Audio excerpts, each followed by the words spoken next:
Good morning. Thank you for waiting. I'll take just a moment and talk about two ideas that we have here, and then I'll be glad to answer your questions. They both involve the government takeover of car companies. The first is the legislation that I've introduced along with Senator Bennett, McConnell, Kyle, Gregg, and a number of other Republican senators, which we call Auto Stock for Every Taxpayer Act. It would require the government, within a year after GM comes out of bankruptcy, to distribute all of the stock the government owns in GM and Chrysler to the 120 million or so Americans who paid taxes on April 15. This is the fastest way to get the auto stock out of the hands of the government and into the hands of taxpayers. It has another advantage. If you follow football, you know the Green Bay Packers are owned by the fans, and it produces a lot of interested fans. It would be helpful to General Motors and Chrysler if they had 120 million Americans who had a vested interest in their success.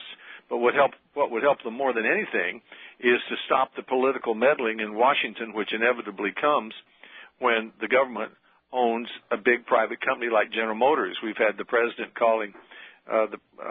firing the president of General Motors, calling the new president to tell him where his headquarters ought to be. We've had Barney Frank calling Massachusetts and saying, calling the president of General Motors and say, don't close my distribution center. We've had congressmen talking about model sizes,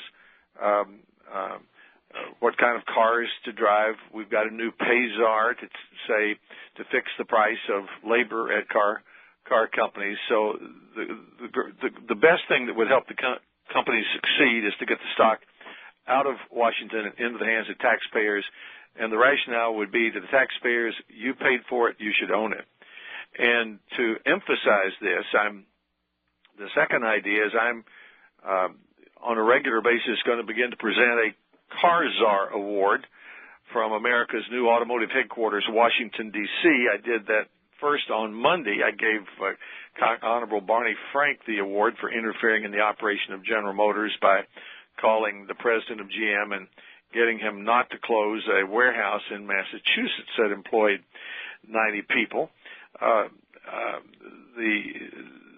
I'll continue to do that. As I said earlier, the single biggest impediment to the success of the car companies may be the political meddlers in Washington who are requiring those who ought to be designing and building and selling cars to get in their government-approved vehicle of transportation and drive to Washington and testify for hours under oath. There are probably 60 committees and subcommittees who have the authority to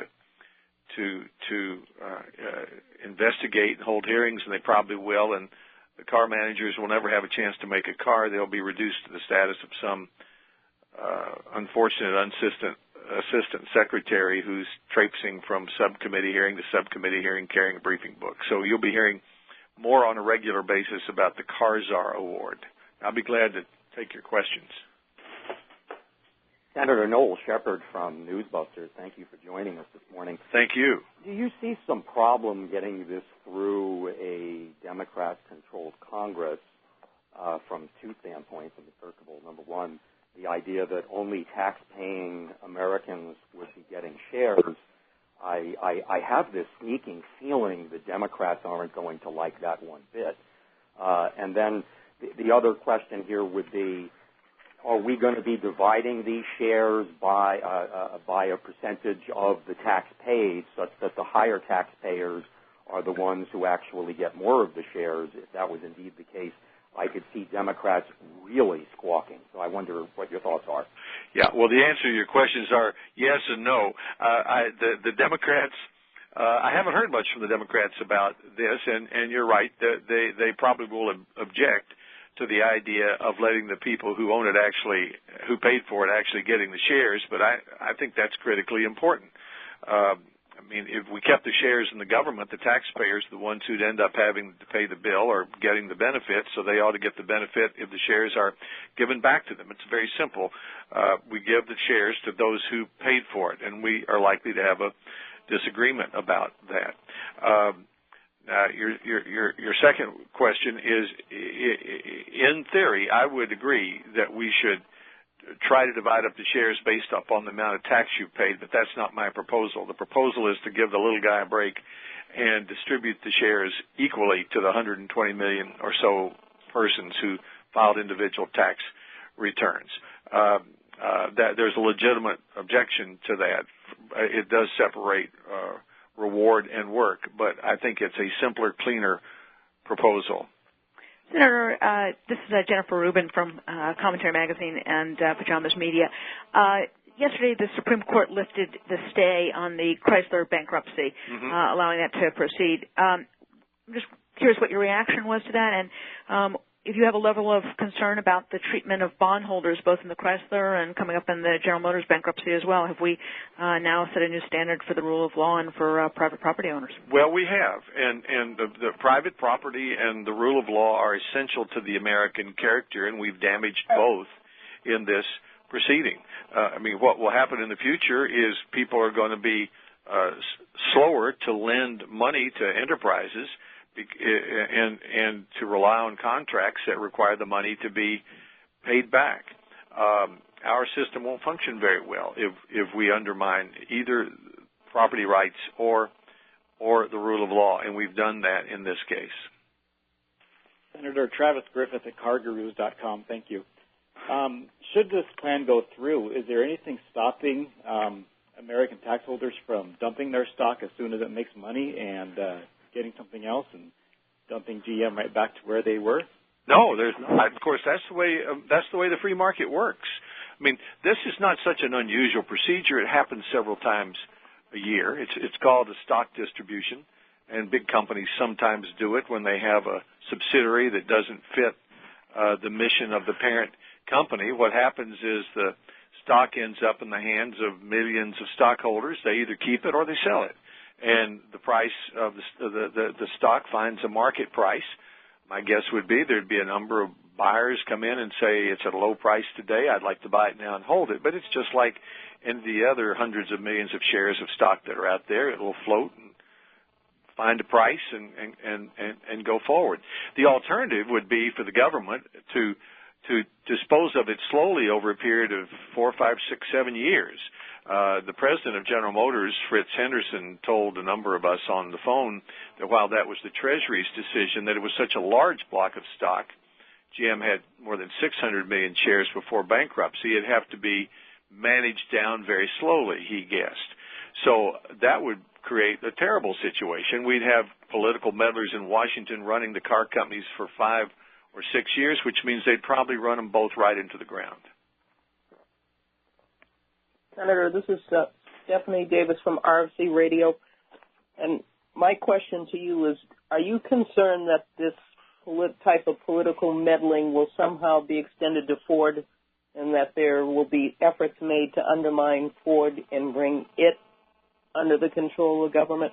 Well, I surely hope not. I mean, I think we should be moving the other way, and the sooner we get the GM and Chrysler stock out of the government's hands and into individual taxpayers or investors' hands, the less likely it is that Ford will be meddled with. We're getting into a dangerous pattern of Washington takeover here. First it was the banks, then it was the insurance companies, then it was student loans, then it was the car companies. Now it's the auto suppliers. Then we have a pay czar, and next it sounds like we're going to have a Washington takeover of our healthcare system. So the American people are growing very wary of this, and I think there will be broad support in the country. I know there will be for the idea of let's go back the other way. Let's get the government ownership out of Washington into the hands of people in the free market where it belongs. Well, Senator, following up on that, Noel Shepard again, talking about going the other way, what were your thoughts as to what transpired in Europe on Sunday and Monday, and whether in 2010 America could look forward to a similar and much-needed shift to the right? Well, I've been around a little while. I've had the privilege of seeing 1975 through 77 from a Republican point of view. That was disastrous after Watergate. I saw what happened in 1993 after President Clinton was elected. People come by, things can change quickly. And in the past, what's happened in Europe has often been an indicator, a leading political indicator of what might happen in this country. When people turn away from the left in Europe, they're likely to do it here. And the more the Obama administration practice its politics of Washington takeover, the more wary Americans are going to be of one-party control in Washington, which is what we have today. Mo Lane from Red State. Thanks for talking to us today, Senator. In light of Representative Frank's interference for his district, what do you think? Do you think that makes it more likely or less likely that allegations that the Democrats have been interfering with Chrysler closing dealerships in terms of political contributions? Do you feel that makes those allegations more likely or less likely? Well, I did hear about that you know, it's inevitable that when you have an incestuous relationship like this, when you have the owners calling in the company and saying, loan this, make this bank loan, or don't close this plant, or change this model, or quit buying a battery from South Korea and make it in my congressional district, that just taints the whole affair. I think Congressman Frank was right to say this is just what every congressman does, but that just what every congressman does, but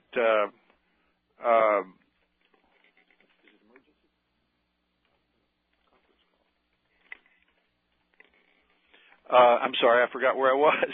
I think Congressman Frank said this is what every congressman does. He's right about that because we all have our responsibilities to help our district. I'll probably end up having to give the Car Czar award to myself someday for urging that the Saturn plant be kept open by GM. But what I want to do is end that incestuous relationship and the situation where you've basically got asking one side of two competing teams to be a referee and say, put the stock back in the hands of individuals, and then the banks can be responsible for their own loans.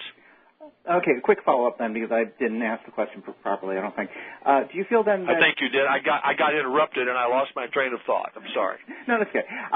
So basically, do you feel that the allegations that the Democrats are interfering with car dealership closings to be credible? There is some suggestion that Democratic contributing dealerships were more likely to be spared the axe than Republican or independent ones. Well, I don't have any evidence of that, but of course I've heard it just as you've heard it, and it's an inevitable result of the incestuous relationship when the government owns the companies. Someone's going to suspect that politics had to do with the plant closing and with the bank loan, or with picking this model or that model. So the appearance of impropriety is the inevitable result of this kind of incestuous relationship, and the only way I know to end it is to get the stock out of Washington, back in individual investors. Okay, thank you. Senator Travis Griffith again. How often can we look forward to your Car Czar award presentation? Well, I expect I'll have a couple of times a week, maybe. There's a lot of competition, for these. There's plenty of material. For example, today, Senator Dodd has a couple of the chief meddlers from the administration up for a hearing on how the government regulates auto companies. And tomorrow, the House Financial Services is having a hearing. And this week, the president is appointing a pay czar, who the New York Times story Monday said would create rules for what auto companies with government loans could pay their employees. And while he was at it, he'd monitor other pay. So I think there'll be a never-ending supply of stories, and I'll have to pick and choose carefully to decide who to honor.